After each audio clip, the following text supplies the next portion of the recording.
Hello friends, அஸ்ஸலாமு அலைக்கும். Welcome back to my channel.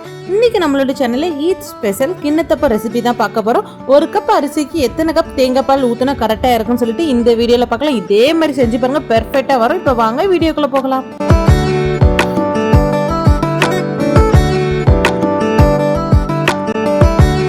இப்போ எப்படி செய்யலாம் சொல்லி பார்க்கலாம். அதுக்கு ஃபர்ஸ்ட் நம்ம அரிசியை கழுவி ஊற வச்சிடலாம். நான் ஒரு கப் அளவு ஃபுல்லாக பச்சை அரிசி எடுத்துருக்கேன். பச்சை அரிசி எடுத்து நல்லா கழுவி தண்ணியில் ஊற போடுங்க. ஒரு 2-3 மணி நேரமாவது நல்லா ஊறி வரட்டு இருக்கட்டு. இப்போ நம்ம தேங்காய் பால் ரெடி பண்ணி எடுத்துடலாம். நான் ஒரு சின்ன சைஸ் தேங்காய் ஃபுல்லாக எடுத்துருக்கேன். நீங்கள் பெரிய சைஸாக இருந்தால் பாதி வரைக்கும் எடுத்துக்கோங்க. எடுத்து இந்த மாதிரி சின்ன சின்னதாக கட் பண்ணி வச்சுருக்கேன். எல்லாத்தையும் கட் பண்ணிவிட்டு இந்த மாதிரி ஃபுல்லாக ஒயிட்டாக இருக்க மாதிரி பார்த்துக்கோங்க. இப்போ ஒரு கப் தண்ணி சேர்த்து ஃபுல்லாக அரைச்சி எடுத்துடலாம். ஒரு வடிகட்டியில் ஃபுல்லாக பிழிஞ்சு எடுத்துக்கோங்க. தேங்காய் பால் எடுத்துக்கோங்க. ஒரு கப் அரிசிக்கு 3 கப் தேங்காய் பால் நீங்கள் சேர்க்கணும். அப்போ தான் கரெக்டாக 3 கப் கரெக்டாக இருக்கும் உங்களுக்கு. இப்போ தேங்காய் பால் எல்லாத்தையும் நம்ம எடுத்துடலாம். பாருங்க, இப்படியே ஒவ்வொரு வாட்டு கப் தண்ணி ஊற்றி ஊற்றி நான் 3 கப் அளவுக்கு தேங்காய் பால் எடுத்து வச்சுட்டேன். இருக்கட்டு.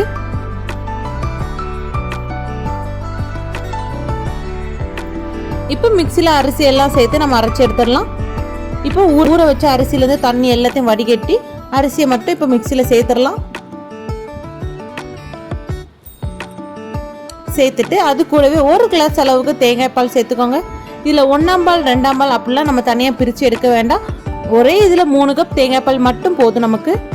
இப்போ மிக்சியில் சேர்த்து நல்ல ஸ்மூத்தாக அரைச்சி எடுத்துக்கோங்க. பாருங்க, இந்த அளவுக்கு நல்ல ஸ்மூத்தாக அரைச்சி எடுத்துக்கோங்க. இப்போ இது கூடவே ஒரு 4 ஏலக்காய் வரைக்கும் சேர்த்துக்கோங்க. ஏலக்காய் சேர்க்கும் போது நல்ல வாசனையா இருக்கும். ஒரு முட்டை வரைக்கும் சேர்த்துக்கோங்க. 1 கப் அரிசிக்கு 1 முட்டை கரெக்டா இருக்கும். இப்போ இது எல்லாத்தையும் சேர்த்து நல்லா அரைச்சி எடுத்துக்கோங்க. இப்போ அரைச்சது எல்லாத்தையும் நம்ம ஒரு வடிகட்டியில மாத்திரலாம்.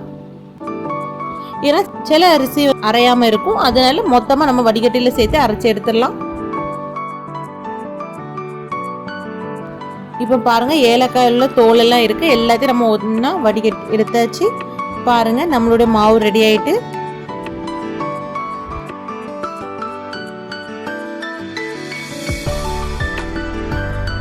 இப்போ இதுல மீதி இருக்க 2 கப் தேங்காய் பால் இதோடு சேர்த்துடலாம். ஃபர்ஸ்ட் நம்ம 1 கப் சேர்த்து தான் அரைச்சோம். இப்போ மீதி இருக்க 2 கப்பையும் அதில் சேர்த்துடலாம். சேர்த்துட்டு நல்லா கலந்து விட்டுக்கோங்க.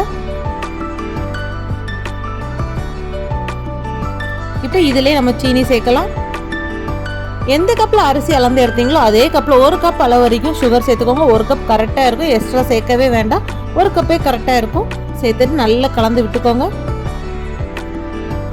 சீனி எல்லாம் நல்லா கரைஞ்சி வரட்டு, அது வரைக்கும் நல்லா கலந்து விட்டுக்கோங்க.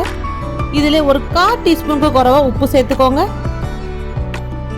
சேர்த்துட்டு நல்லா கலந்து விட்டுக்கோங்க.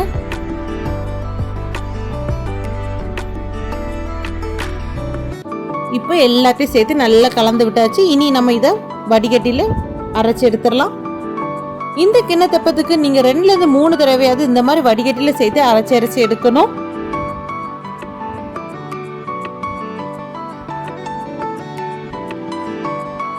இப்போ நம்ம அரைச்சி எடுத்தாச்சு. இனி இதை மறுபடியும் நம்ம அரைச்சி எடுக்கலாம். அதுக்கு ஃபர்ஸ்ட் நம்ம தேங்காய் அரைச்ச இதே அரிப்பை வச்சுக்கோங்க. அதுக்கு மேலே அரைக்கக்கூடிய அரிப்பை எடுத்து அதில் அரைச்சி எடுத்துக்கோங்க. அதில் அரைக்கும் போது கரெக்டாக வரும் உங்களுக்கு. அரிசியில் உள்ள தூள் இல்லை சீனியில் உள்ள ஏதாவது கரையாமல் இருக்குது எல்லாமே இதில் வந்துடும் உங்களுக்கு.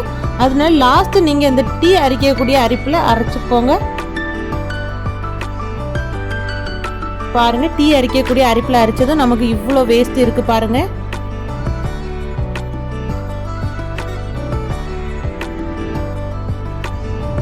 பார்த்தீங்களா, இவ்வளோ வேஸ்ட் நமக்கு இருக்கு. இதை மாற்றி எடுத்துடலாம். இதே மாதிரி கிண்ணத்தப்பத்துக்குள்ள மாவை இதே மாதிரி வடிகட்டியில் அரைச்சி எடுத்துக்கோங்க. இந்த மாதிரி சின்ன அரிப்பில் அரைச்சி எடுக்கும் போது உங்களுக்கு கரெக்டாக கிண்ணத்தப்பத்துக்குள்ள மாவு கரெக்டாக வரும். எக்ஸ்ட்ரா நீங்கள் தண்ணி ஊற்ற வேண்டிய இதே கிடையாது. ஃபர்ஸ்ட் நம்மளுடைய மாவு நல்ல திக்காக இருந்து இப்போ அந்த வடிகட்டியில் வடிச்சதுக்கப்புறம் பாருங்க, நம்மளுடைய மாவு நல்ல ஸ்மூத்தாக தண்ணியாக மாறிட்டு இந்த பதத்தில் இருந்தால் உங்களுக்கு கரெக்டாக கிண்ணத்தப்பம் வரும்.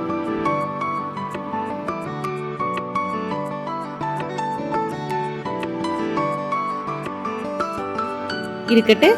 இப்போ நம்ம கிண்ணத்தப்பம் செய்யறதுக்கு பிளேட்டை எடுத்துடலாம். இந்த மாதிரி வட்டமா இருக்க பிளேட்டை நீங்க பார்த்து எடுத்துக்கோங்க. அதுதான் கிண்ணத்தப்பம் செய்யறதுக்கு கரெக்டா இருக்கும். இதுல ஒரு 1/2 டேபிள் ஸ்பூன் அளவு வரைக்கும் நெய் சேர்த்து ஃபுல்லா அப்ளை பண்ணி எடுத்துக்கோங்க.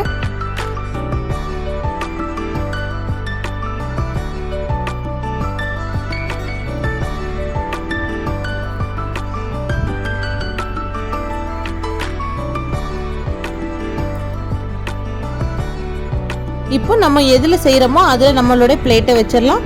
வச்சுட்டு நம்மளுடைய கிண்ணத்தப்பத்துக்குள்ள மாவை ஒவ்வொரு கப்பாக இதில் சேர்த்துடலாம். ரொம்ப ஈஸியான ரெசிபி, கண்டிப்பாக ட்ரை பண்ணி பாருங்கள். 1 கப் அரிசிக்கு 3 கப் தேங்காய் பால் சேர்த்துக்கோங்க, உங்களுக்கு கரெக்டாக வரும். இதே மாதிரி செஞ்சு பாருங்கள். ஃபஸ்ட்டு செய்யும் போது கொஞ்சம் மிஸ்டேக் வரும், செய்ய செய்ய உங்களுக்கு ஈஸியாக வந்துடும். ரொம்ப ஈஸியான ரெசிபி கிண்ணத்தப்பம். இப்போ அதுக்கு மேலே நம்ம வந்து ஒரு 1/2 டேபிள் ஸ்பூன் அளவு வரைக்கும் ஜீரகம் சேர்க்கலாம். ஒரு 2லேருந்து 3 வரைக்கும் உள்ள ஏலக்காவை இடித்து சேர்த்துக்கோங்க, வாசனையாக இருக்கும். சேர்த்துட்டு இதை மூடி வச்சுக்கோங்க, நல்லா வெந்து வரட்டு.